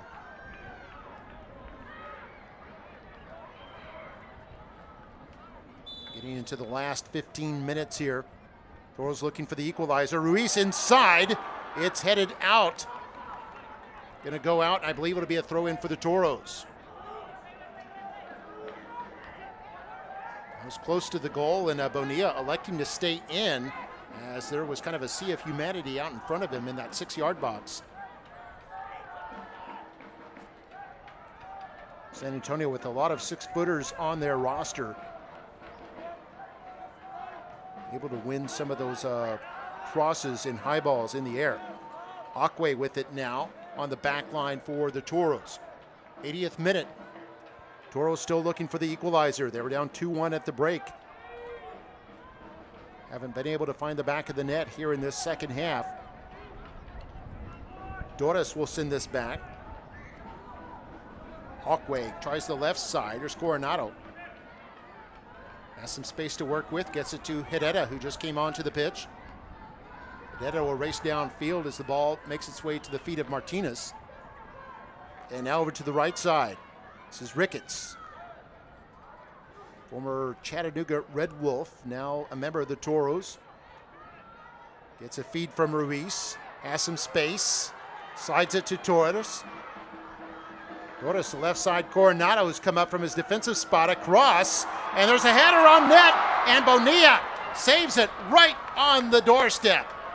We talk about a matter of inches. Bonilla, like a puma, just attacks that and grabs it right at the line. Look how close this is. That was headed really nicely by Yukaza, and Bonilla just traps it right there on the line. Spectacular. Yukaza not quite able to get the contact that he wanted, but still got it in the right direction. But Bonilla had good position, able to smother it on the goal line. And if you're wondering what the rule is, the entire ball must cross over the goal line for it to be a goal. Part of the ball is not enough. As we see here, a long pass by Martinez intended for Borchek. Headed down by the San Antonio defense. Now clear it onto the Toros side of the pitch. 81st minute now. Akwe able to intercept that one, is intended for Collier. And now here are the Toros on the counter. Borchek with it.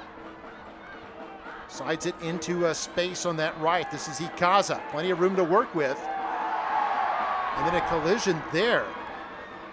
That was a collision with Diouf, the French player out of Senegal. Ruiz with it. Has some space. Inside, Borchek. Oh, just wide. Ruiz put on a magnificent move to buy himself space. Slid it into Borchek. Just a terrific fake right there. Just a game of inches, and look how close. I mean, Borchek is right there. He's got Garcia and Bonilla both beat. He just cannot get control to rope that back in as he ends up slipping it just a little bit too far right. 6 shots by the Toros tonight. 4 have been on target. That was almost on target there by Borchek. He looks like a real find for this Toros team. Just 22 years old, a rookie out of Oakland University, originally from Detroit. His Conference Player of the Year last year in the Horizon League. It's going to be a throw in here for the Toros. In the 83rd minute now, and we should have a generous helping of stoppage time as well after the Lopez injury. And now we've got a yellow card being shown to the Toros head coach, Cabrera. Yeah, he had a little something to say after that call went against the Toros. It's right in front of him. He points the other direction and says, "That's our ball." Referee didn't like his direction. He picks up a yellow. Toros able to win it back as they play it back to Miller. Ricketts will send this ahead. And Ruiz not able to get the touch he wanted. And San Antonio has it back now.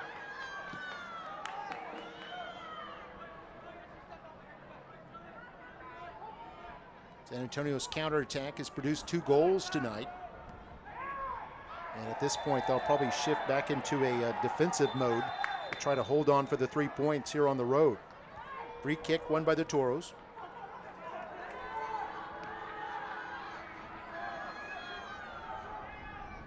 Edetta, the teenager, plays it back to Coronado.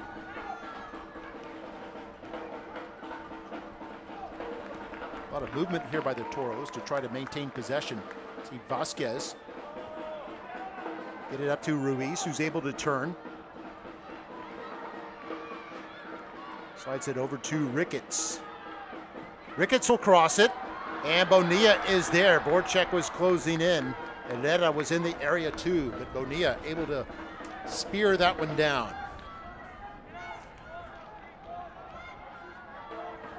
A spectacular job in net. Bonilla has been up to the task this evening. His instincts have been spectacular. His physicality has been really nice in net. Not an easy goal to find against him on the evening. Bonilla came in tonight with 5 saves in 2 matches, has at least 4 tonight.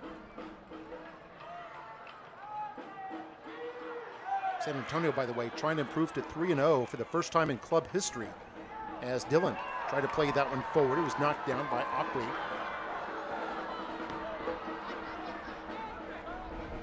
Sent back in by Gomez. Goes with possession again. Now get it to the right side, and they've got a lot of space there to work with. San Antonio's opened 2 wins and a draw twice before, but they've never opened at 3-0. Probably 5 minutes and change from doing that here tonight. And now another yellow card being shown. This one's going to be on Fabian Garcia.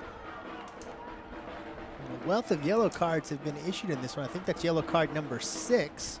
3 on each side. Correction, 7. There's been 4 against San Antonio. Yeah, they've got 4. See as he cuts the legs out from under Borchek as he's trying to push forward. It's a rivalry match. You come to expect these in rivalry matches. Things are going to get physical. They'll get chippy. A chance here for the Toros. We're approaching the 87th minute. This is Ruiz going to take this one into the area. In swinger, went all the way through. And San Antonio dodging a bullet there as none of the Toros able to get a touch on that. We see Vasquez running upfield. Boy, this looked like a good cross here by Ruiz. Placed pretty well, dropped right in front of Bonilla. I think they were looking for Vasquez to maybe be a step or 2 further up where he could have driven with it. Ruiz placed that really well. That's a nice, nice spot kick. Yeah, Ruiz led the League One last year in assists. Coming over from Chattanooga Red Wolves. He's really good at setting those up. And a foul there on Dillon, so a fresh restart here for the Toros. We were talking about fouls, and the Toros had 15 or more fouls in each of their first 3 matches, but under 10 here tonight. A better job of being more disciplined and picking up free kicks, as Ayambila called for the foul here. And Ricketts is kind of shaken up. Ayambila, I think, lucky to still be on the pitch. He has 1 yellow already and a couple of other close calls, including this one. He steps right in front of Ricketts and their feet collide. That's always going to favor the offensive player. So another good opportunity here for the Toros in the 88th minute. Try to get that equalizer and at least get a result here at their home ground. Martinez and Ruiz standing over the ball. It's Ruiz who took the last one. It's going to be Martinez this time toward the goal, and too high. He's trying for that upper 90 on the right side. Bonilla looked like he would have been in position for it, but good effort there by Martinez. The Toros have had their opportunities in this one. They've had a couple of pretty good looks. Everything that Coach Cabrera has drawn up has led to some pretty decent scoring opportunities. Bonilla has been up to the task defensively in net, and the Toros just have not had the same breaks that San Antonio has had in the box.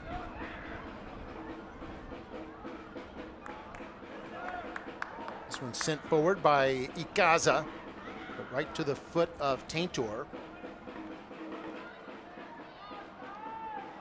Toros trying to establish something here. San Antonio trying to get a quick counter. Headed down by Manley. And then I think Vasquez gets fouled. Oh, and then a player knocked down. I think that might have been Vasquez, and yeah, Vasquez is going into the book. A bit of retaliation there. I think we're going to end up with 2 yellows here. I think Loeta gets the yellow to begin with on what took Vasquez down, and then Vasquez gets the yellow on the bump. Yeah, Loretta kind of selling that one a little bit. They're doing the Oscar Awards tonight, so maybe that was apropos. Loretta seemed to go down kind of easily there. Best supporting actor in a yellow card draw. Yeah.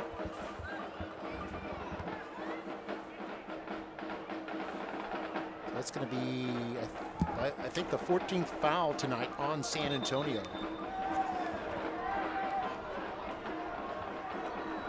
And Toros will put this in play here in the 90th minute. We'll see what, how much stoppage time will be added. I would guess about 3 to 4 minutes after the Lopez injury. And here's Taintor trying to win the ball. Double teamed. Ruiz able to take it from him. But Taintor sniffing out the back heel was able to kick that up the pitch. Toros gain possession. Here's Coronado with some space to work with. Oh, it's going to be 8 minutes of added time.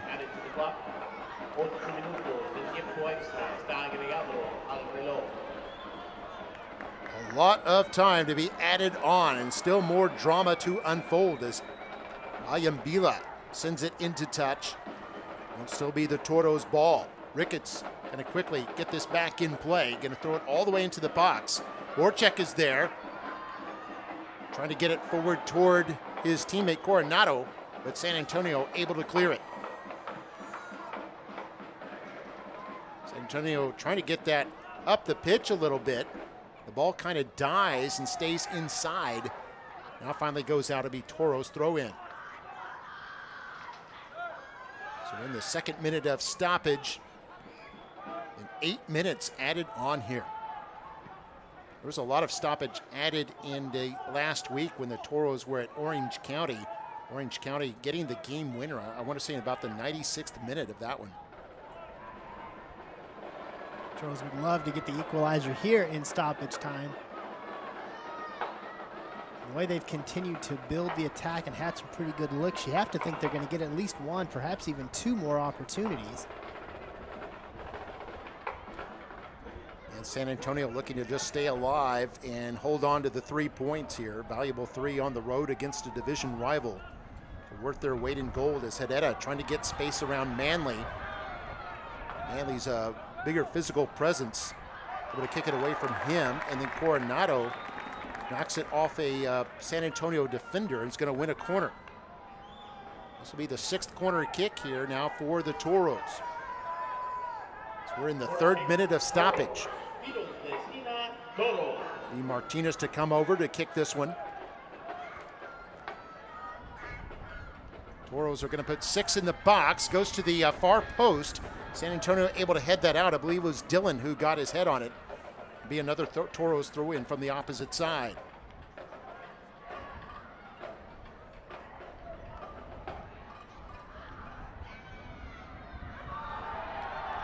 That is goal holding up as the game winner at the moment. Toros still looking for that equalizer. As Ikaza's cross was stuffed and cleared upfield by Taintor. And Toros will throw it in from their defensive half.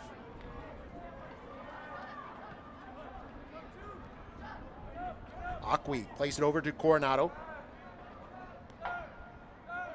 Coronado's out of La Habra, California. Will send it back in. And Juan Pablo Torres will send it to the right side. Torres out of Atlanta, Georgia. Ikaza to the right side. This is Ricketts. Ricketts into the area, far post.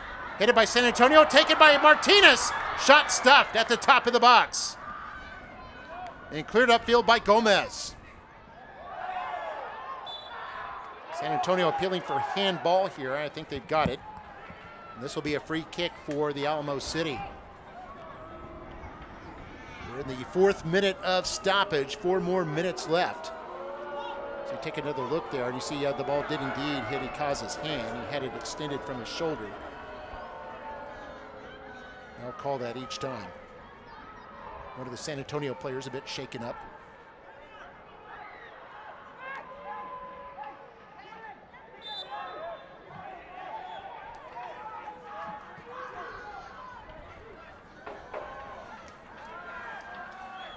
Fifth minute of stoppage now. And it's going to be a free kick here for San Antonio. Bonilla will send that as far as he can. Toros win the ball. Herrera sends it back toward his back line. A little dangerously there. As Collier was in the area. Vasquez will pass over to the right. Ricketts. Ricketts has a lot of speed on that right side. We've seen that since he came onto the pitch in the second half. Finds Ruiz, who has time to work with. Now Coronado. Coronado into the area. Bonilla coming out, and we'll get that one. Ikaza was closing in. And Bonilla has a lot of experience as a keeper, 28 years old.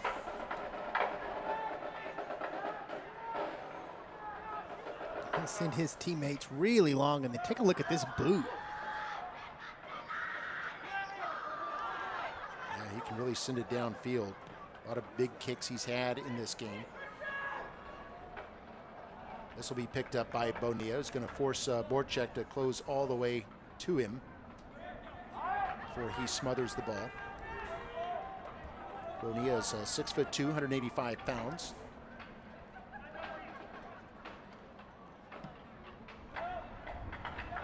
Out of Colombia. We're in the 6th minute of stoppage now.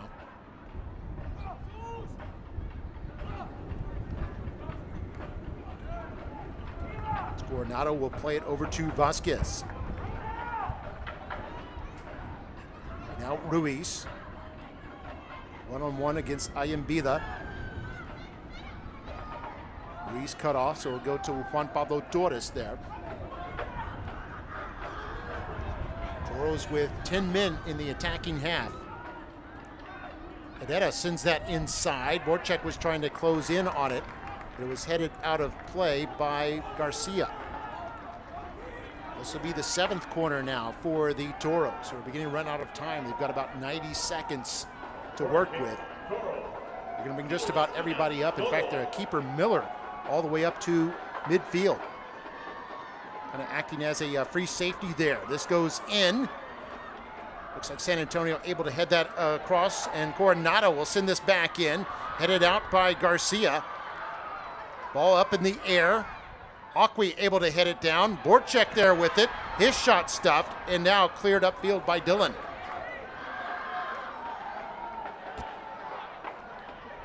Toros with another chance here, sending it down into the area. Bonilla stays back on his line, and it goes out of play. I think they're going to say goal kick here.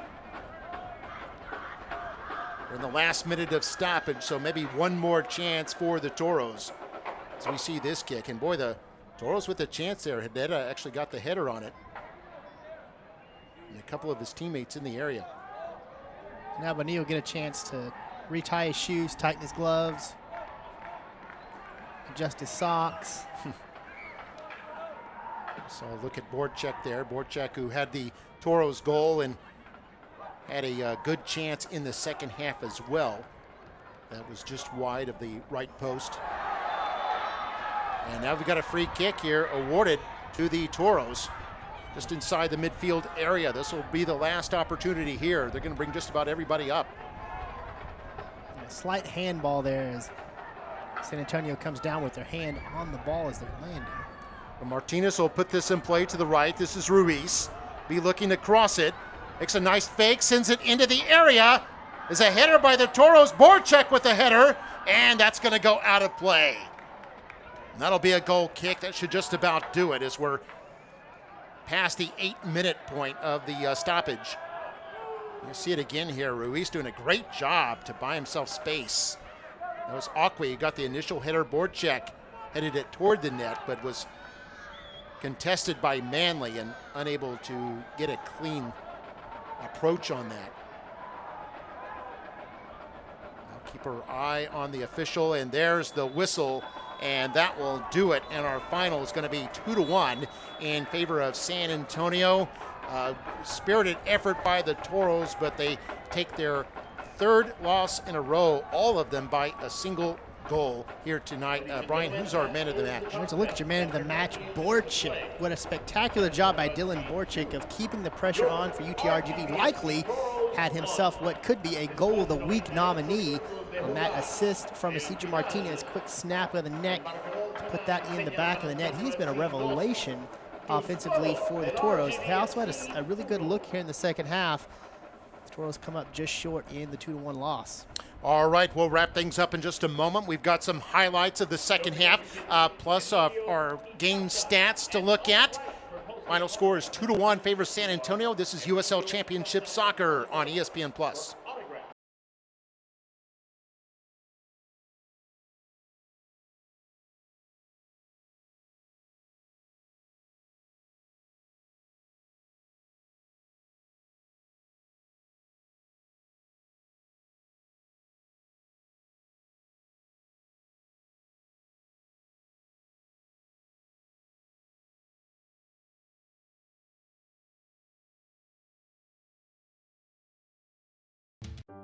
DHR Health is now safer than ever and continues to remain focused on one thing: providing exceptional care to our patients and community.